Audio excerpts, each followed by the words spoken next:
Le petit garçon noir a aidé un millionnaire avec un pneu crevé, ce qui s'est passé ensuite a tout changé. Dans une ville où les contrastes sociaux étaient aussi nets que la lumière d'un jour d'été, Malik vivait dans l'ombre.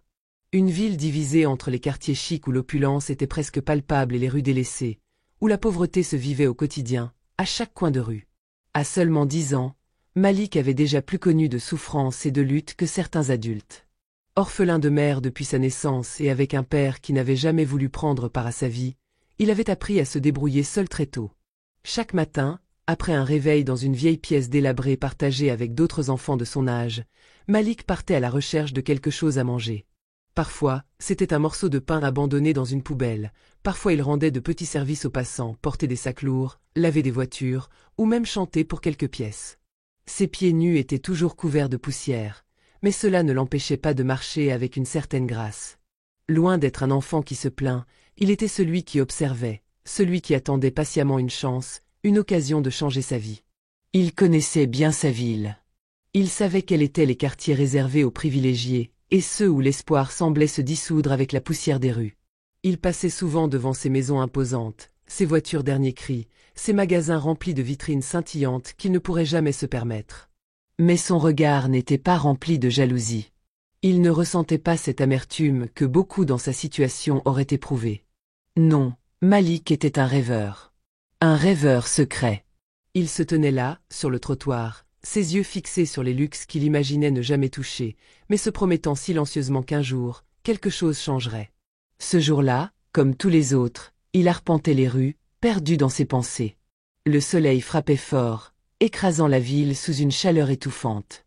Il marchait près de la rue principale, là où les bâtiments immenses faisaient office de murs impénétrables, quand un événement qui allait changer sa vie se produisit. En longeant une ruelle discrète, il aperçut quelque chose qui attira son attention. Une voiture de sport rouge, rutilante, garée sur le bord de la rue, un pneu crevé. Malik s'arrêta net. Cette voiture était tout ce qu'il n'était pas, un symbole de richesse, d'impossible accès pour lui.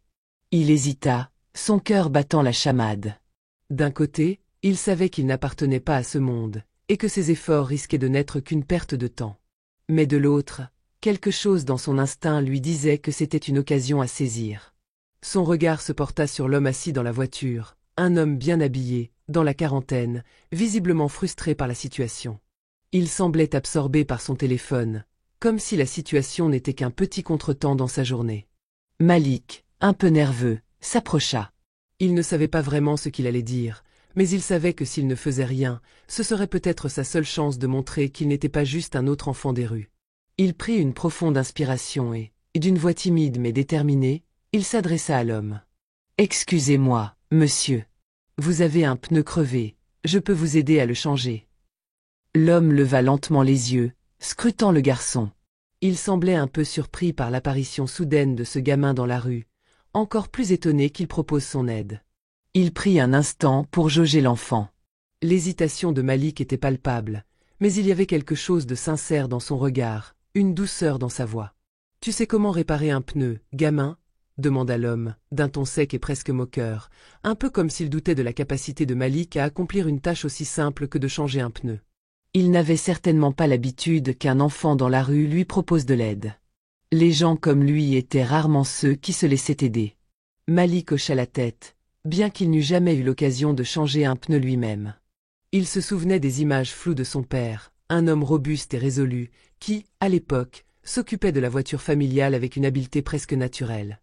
Malik, encore jeune, observait attentivement, mémorisant chaque mouvement, chaque geste que son père faisait pour réparer ce qui était défectueux, même si, à l'époque, il ne comprenait pas vraiment. Et puis, il y avait les mécaniciens dans les rues de la ville, avec leurs ateliers improvisés sur le bord des trottoirs, où ils refaisaient les voitures avec des outils rudimentaires. Malik avait souvent observé leur dextérité, leur capacité à réparer ce qui semblait irréparable.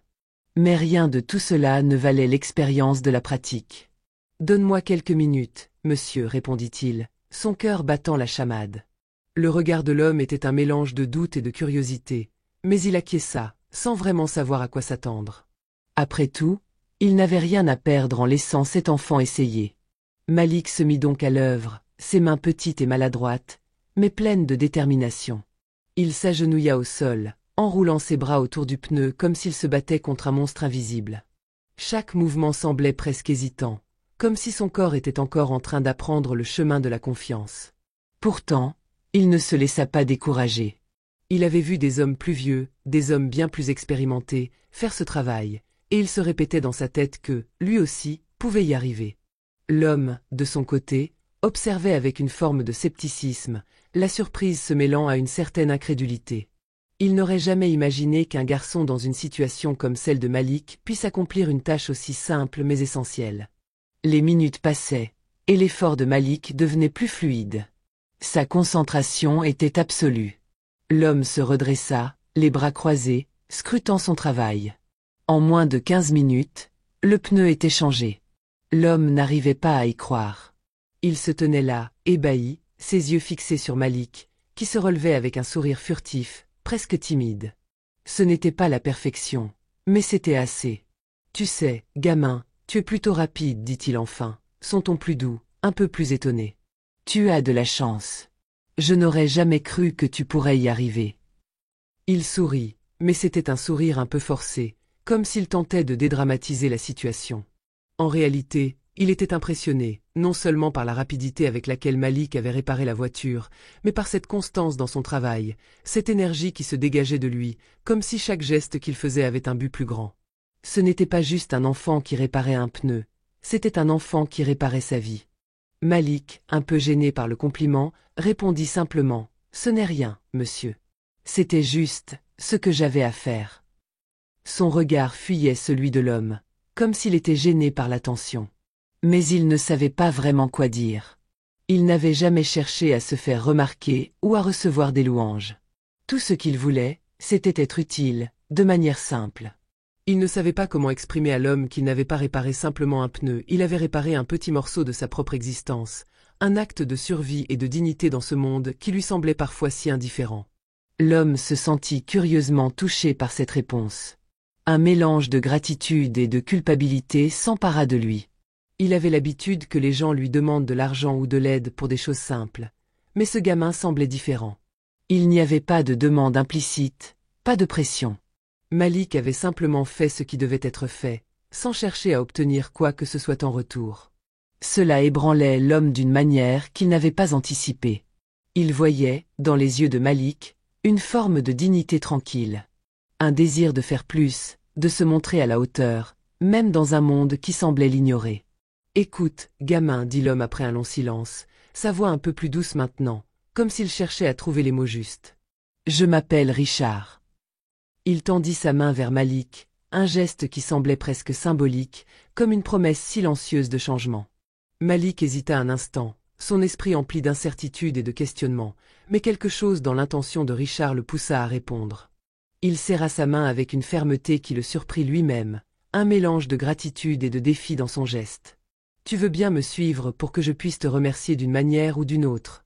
poursuivit Richard, son ton plus posé. « Je suis propriétaire d'une entreprise, et je suis sûr que tu pourrais y trouver quelque chose à faire. » La proposition de Richard résonna comme un appel.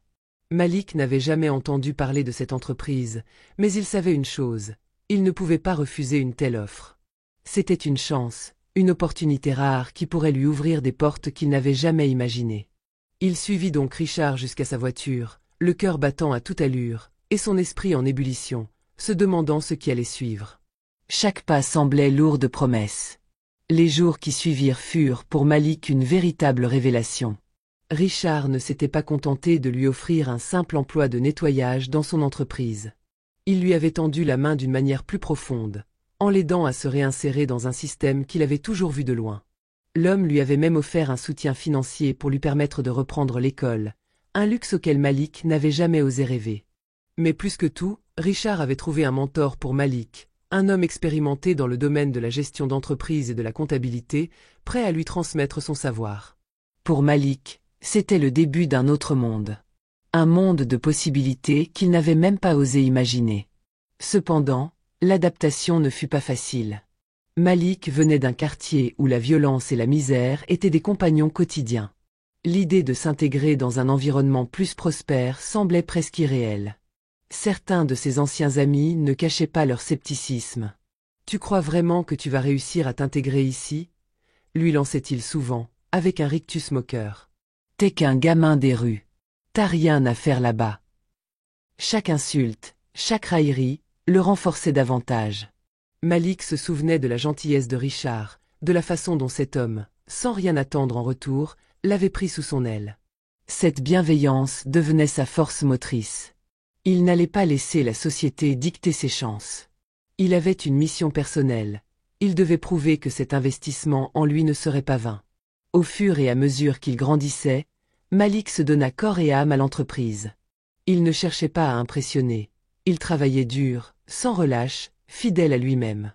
Il suivait les conseils de son mentor et utilisait chaque leçon pour bâtir une expertise solide.